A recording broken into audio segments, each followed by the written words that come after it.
1,198,00,000 విడుదల మా ఆర్థిక మంత్రి గారు ఉప ముఖ్యమంత్రి గారు చేస్తే ఆ చర్చ ఎక్కడ జరగొద్దు, రైతులకు చేరొద్దని ఒక దుర్మార్గమైన ఆలోచన రాజకీయ పాచికతోని సభను స్తంభింపజేసి ఆడబిడ్డలను అడ్డం పెట్టుకొని అక్కల్ని అడ్డం పెట్టుకొని రాజకీయం చేస్తారు అధ్యక్ష. ఇదా అధ్యక్ష? నేను మాట్లాడాలంటే చాలా మాట్లాడగలను అధ్యక్ష. ఆ అక్కలకు నేను చెప్పగలను, ఆ అక్కల్ని నేను సొంత అక్కల్లాగానే భావించిన. ఒక అక్క నన్ను నడి బజార్లో వదిలేసినా నేనేమనలే. ఇంకొక అక్క ఎలక్షన్కి పోతే నా మీద 2 క్రిమినల్ కేసులు అయినా ఈ రోజుకునే కోర్టుల చుట్టూ తిరుగుతున్న అధ్యక్ష. మీరు మాత్రం అక్కడికి వెళ్ళి మహిళా కమిషన్ చైర్పర్సన్ తెచ్చుకున్నారు, ఎమ్మెల్యే టికెట్ తెచ్చుకున్నారు, ఎమ్మెల్యేలు అయినారు. నేనేమన్నా అధ్యక్ష నా మీద కేసులు తీయాలని? అరే తమ్ముడు నా ఎలక్షన్కి వచ్చిండు, ఆయన మీద ఎందుకు కోపం, కేసులు తీయండి అని ఎప్పుడని చెప్పిండ్రు అధ్యక్ష? అయినా నేను అక్కల్ని అడగలేదు కదా అధ్యక్ష, ఏమనలే కదా. అక్కలుగానే భావించిన, సొంత అక్కలే అని నేను భావిస్తున్నా అని చెప్పిన అధ్యక్ష. నా కుటుంబ సభ్యురాలు సీతక్క అని చెప్పిన. ఎంత అవమానకరంగా మాట్లాడిండ్రు అధ్యక్ష సీతక్క పట్ల. ఇవాళ సోషల్ మీడియాలో ఒక వీడియో పెట్టిర్రు అధ్యక్ష. నేను అది చూపిస్తే సభ గౌరవం తగ్గుతుంది కాబట్టి చూపించట్లేదు. ఇవాళ సీతక్క అక్కడ నించుంటే వెనకాల నుంచి ఒక సభ్యుడు వచ్చి ఇంకొక సభ్యుడితో మాట్లాడుతుంటే ఇవాళ టీఆర్ఎస్ నాయకులు సోషల్ మీడియాలో పెట్టిన మీమ్స్ చూస్తే మీరే ఆ వేదిక మీద నుంచి వచ్చి చెప్పు తీసుకొని కొడతారు అధ్యక్ష. వాళ్ళను చేత్తో కూడా కొట్టారు. ఒక ఆదివాసీ బిడ్డ, ఉద్యమాల నుంచి వచ్చిన బిడ్డ, పేదల కోసం కొట్లాడుతున్న సీతక్కను అవమానించే విధంగా ఇదేనా మీ నీతి, మీ జాతి? ఇందుకోసమేనా మీరు ఇవాళ ఇట్లాంటి రాజకీయాలకు పన్నుతారా? ఆమె దళిత, ఆమె ఆదివాసీ ఆడబిడ్డ కాబట్టి ఆమెను అవమానించవచ్చా? ఇవాళ నేను అక్కలకు చెప్పదలుచుకున్న ఈ వేదిక మీద నుంచి, అక్క ఎవరి ఉచ్చులో పడి మీరు తప్పుదో పడుతుండ్రో వాళ్ళని నమ్ముకున్న సొంత చెల్లెలు తిహార్ జైల్లో ఉన్నది అక్క. సొంత చెల్లెలు తిహార్ జైల్లో ఉంది అధ్యక్ష. సొంత చెల్లెల్ని తిహార్ జైల్లో పెట్టి ఢిల్లీకి వెళ్ళి మమ్మల్ని లోపలేకు, మా చెల్లెలు కావాలంటే ఇంకో ఏడాది లోపల పెట్టని వేరే సారాలు చేసుకున్న నీచుల అధ్యక్ష వాళ్ళు. వాళ్ళ గురించి ఏందక్క మీరు మాట్లాడేది? ఈ అక్కల కోసం కొట్లాడింది నేను అధ్యక్ష, వాళ్ళు కాదు. కాబట్టి ఆ అక్కల పట్ల నేను మహిళల పట్ల గౌరవంగా ఉండేవాడిని, అక్కల్ని గౌరవించేవాడిని. మంత్రివర్గ సమావేశంలో కుర్చీ లేకపోతే కొండ సురేఖక్కనో సీతక్కనో వస్తే నేను లేచి కుర్చీ ఇచ్చిన ఎన్నోసార్లు. ఈ అక్కలు ఉండ్రు, ఈ తమ్ముని నమ్ముకున్న అక్కలు మంత్రులై ముందు వరుసలు ఉండరా అధ్యక్ష. ఈ తమ్ముని నమ్ముకున్న అక్కలు మంత్రులే ఇక్కడ ఉన్నారు. ఆ దిక్కుమాల తమ్ముని నమ్ముకున్న అక్కల పరిస్థితి ఏముందో మీకు తెలుసు కదా అధ్యక్ష. సొంత చెల్లెలు జైల్లో ఉంది అధ్యక్ష. ఆ చెల్లె గురించి మాట్లాడారు. కానీ ఇవాళ రైతు రుణమాఫీని దెబ్బతీయడానికి, స్కిల్ యూనివర్సిటీ ఆలోచనను నిరుద్యోగ యువకులకు ఉపయోగపడకుండా అడ్డుకోవడానికి ఇవాళ మా మాదిగల సోదరుల ఆకాంక్ష నెరవేర్చడానికి ప్రయత్నం చేస్తే సభకు రారు అధ్యక్ష. ఇంతకుముందు మా సభ్యుడు బాగా చెప్పిండు అధ్యక్ష. ఒకనాడు దళితుని ముఖ్యమంత్రిని చేస్తా అని మోసగించిండు, ఉప ముఖ్యమంత్రి ఇచ్చి బర్తరఫ్ చేసిండు.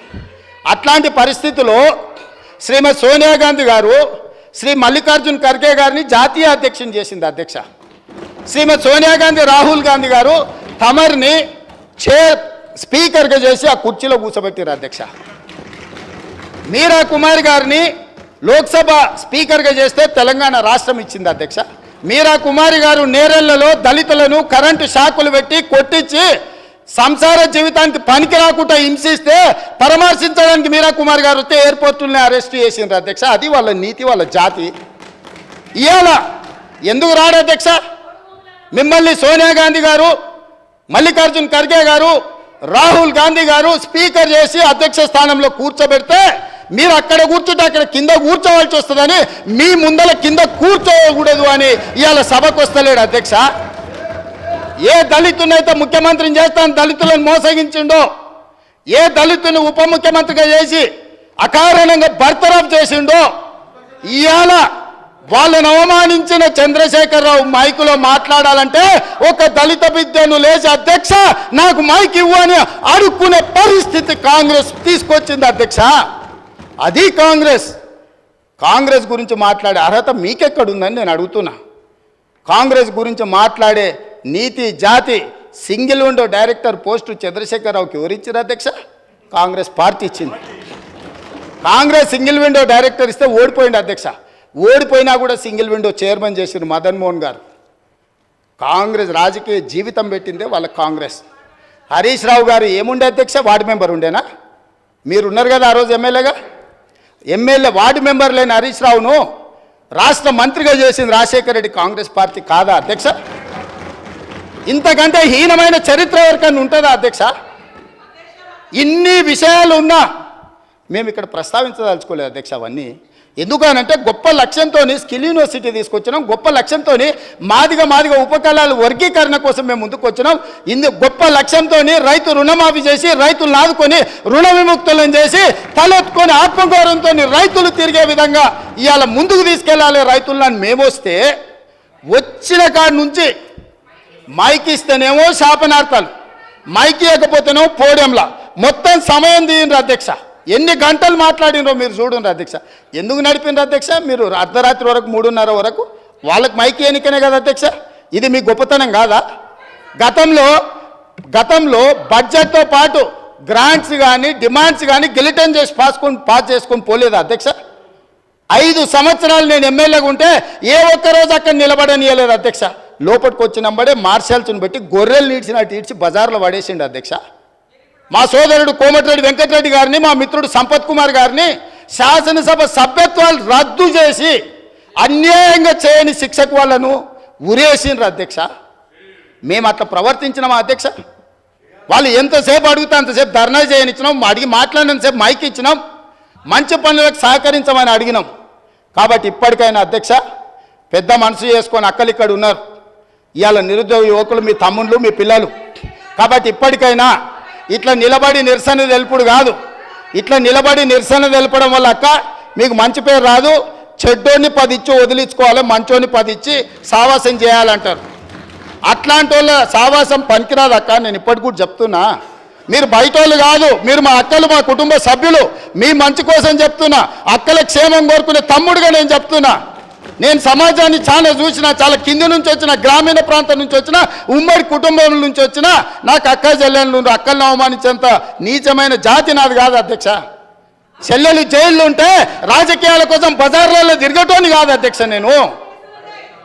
అందుకే అక్కలతో పాటు వాళ్ళకు కూడా నేను విజ్ఞప్తి చేస్తున్నా, రైతు రుణమాఫీని అభినందించండి, మాదిగల వర్గీకరణకు సహకరించండి, ఆర్డినెన్స్ తీసుకొస్తాం అవసరమైతే, లేకపోతే ప్రత్యేక శాసనసభ సమావేశాలు పెట్టి సుప్రీంకోర్టు ఇచ్చిన జడ్జిమెంటును ఇప్పుడు ఇచ్చిన నోటిఫికేషన్లలో కూడా మా మాదిగ బిడ్డలకు వర్గీకరణ ప్రకారం వాళ్ళకు రిజర్వేషన్లు అమలు చేయడానికి అవసరమైతే తమరి అనుమతి తీసుకొని మా మంత్రుల సహకారం తీసుకొని ప్రత్యేక సమావేశాలు పెట్టి మాదిగ సోదరులను ఆదుకుంటాం అధ్యక్ష. ఏండ్ల కొద్ది దశాబ్దాల కొద్ది నిరీక్షించారు అధ్యక్ష. ఇవాళ వాళ్ళకి ఎంత మంచి సంతోషకరమైన పండుగ రోజు అధ్యక్ష. వాళ్ళ కళ్ళల్లో ఆనందం మనం 10 నిమిషాలు కూడా చూడలేమా అధ్యక్ష? ఎన్ని తరాలు వాళ్ళు నిరీక్షించారు ఈ రోజు కోసము. ఇవాళ ఇన్ని తరాలు నిరీక్షించి వచ్చిన ఒక మంచి అవకాశం వాళ్ళు పండుగ చేసుకునే సందర్భంలో మనం వాళ్ళకి సహకరించాలి కదా అధ్యక్ష. దేవతలు యజ్ఞాలు చేస్తుంటే రాక్షసులు భంగం కలగనికి వచ్చిర్రట. ఇవాళ సుప్రీంకోర్టు మేము మంచి అడ్వకేట్లను పెట్టి వాదించిపిచ్చి మేము ఇవాళ జడ్జిమెంట్ తీసుకొచ్చాం. దామోదర రాజనరసింహ గారు ఇక్కడనే ఉన్నారు, వారిని పిలిచి అడ్వకేట్ జనరల్ని పిలిచి 4 గంటలు నేను సమీక్షించి ఇది నిర్లక్ష్యం చేయడానికి వీలు లేదు,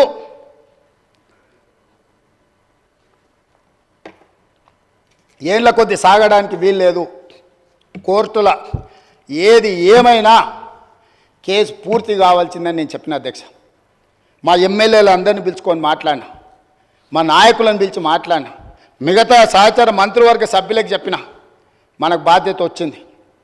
మనం ఇవాళ అధికారంలో ఉన్నాం, ప్రజాప్రభుత్వం ఏర్పడ్డదంటే ఆ బిడ్డలు మన పక్కన బలంగా నిలబడ్డారు, వాళ్ళని కాపాడే బాధ్యత మన మీద ఉందని చెప్పి ఉద్దండులైన న్యాయవాదులను పెట్టి కేసు వాదించి కేసును తుది తీర్పు కాన్స్టిట్యూషనల్ బెంచ్ నుంచి తీసుకొచ్చినాం అధ్యక్ష. ఇంత సంతోషకరమైన వార్త వాళ్ళకు వచ్చినప్పుడు ఆ పిల్లల్లో మనం కలిసిపోయి వాళ్ళ ఆనందంలో భాగస్వామ్యం తీసుకోవాలి అధ్యక్ష, పంచుకోవాలి వాళ్ళలో భాగం. ఎందుకంటే ఈ అధికారం వాళ్ళు ఇచ్చింది అధ్యక్ష. నేను అడుగుతున్నా ఈ సభలో ఇక్కడ ఉన్న వాళ్ళు ఎవరైనా, ముఖ్యంగా మా అక్కల్ని అడుగుతున్నా, ఆ దళిత బిడ్డలు ఓట్లు లేకుండా మీరు ఎమ్మెల్యేలు అయినా, నేను ముఖ్యమంత్రి అయినా, ఆ దళిత బిడ్డలు ఇవాళ సంతోషపడే రోజు వస్తే మన పట్టుదలలు పట్టింపులు పక్కన పెట్టి మన రాజకీయాలకు అతీతంగా ఈ బిడ్డల కోసం మేము నిలబడ్డాం. మా ఆత్మ గౌరవాన్ని ఒకవేళ అవమానించిందని మేము భావించినా మా ఆత్మ గౌరవాన్ని కూడా మాదిగ బిడ్డల కోసం మేము ముందుకొచ్చి రాజకీయాలకు అతీతంగా మీకు అండగా నిలబడుతున్నామని మా అక్కలు మాట్లాడుంటే వారు విఘ్నత ప్రదర్శించే వాళ్ళు, మాదిగ బిడ్డలకు కూడా అక్కలై ఉండేవాళ్ళు, ఆ పెద్దక్కల్ని వాళ్ళు గౌరవించి ఉండేవాళ్ళు. అధ్యక్ష, ఒక దొర చేతిలో దొర పండిన కుట్రలో ఇవాళ మా అక్కలు చిక్కుకొని ఇటు బయటికి రాలేక అటు లోపల ఉండలేక ఈరోజు మదన పడుతుంది. మీరైనా దారి చూపించండి అధ్యక్ష మా అక్కలకు. మీరైనా, మీకు కూడా దగ్గర చాలా పరిచయాలు ఉన్నాయి కదా, మీకు తెలుసు కదా అధ్యక్ష, నాకు తెలుసు కదా మీకున్న పరిచయాలు. కానీ అందుకే మీరైనా మార్గం చూపించండి అక్కలకు.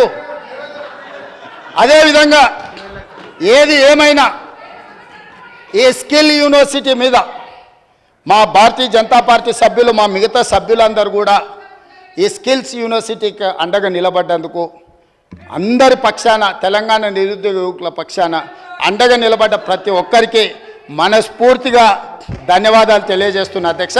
అదేవిధంగా మా ఎంఐఎం ఫ్లోర్ లీడర్ గారు సూచన చేసిండు అధ్యక్ష, సంతోషం. వారు ఇచ్చిన సూచనని పాటించడానికి మాకు ఎలాంటి అభ్యంతరం లేదు. వారు ఇచ్చిన సూచన మేరకే నేను కూడా లేచి మిమ్మల్ని రిక్వెస్ట్ చేసిన, వాళ్ళకి మైక్ ఇవ్వండి అధ్యక్ష, ప్రధాన ప్రతిపక్షం మాట్లాడాలని. మైకు తీసుకున్నారు, మాట్లాడిండ్రు, వాకౌట్ చేసి వెళ్ళిపోయినారు అధ్యక్ష. ఇదా అధ్యక్ష? మా మిత్రుడు కూడా అర్థం చేసుకోవాలి, మాట్లాడేసి మైక్ ఇస్తే మాట్లాడతాం, మేము ఏది వినాం, మేము పోతాం. ఏం పద్ధతి అధ్యక్ష? ఏం పద్ధతి? మీరు మైక్ ఇవ్వనంతసేపు ఇక్కడ ఉన్నారు, ఎవరిని మాట్లాడనియలే. మైక్ ఇచ్చిన వెంబడే మాట్లాడేసి వాకౌట్ చేసి వెళ్ళిపోయినారు అధ్యక్ష. ఇదే నా అధ్యక్ష న్యాయము?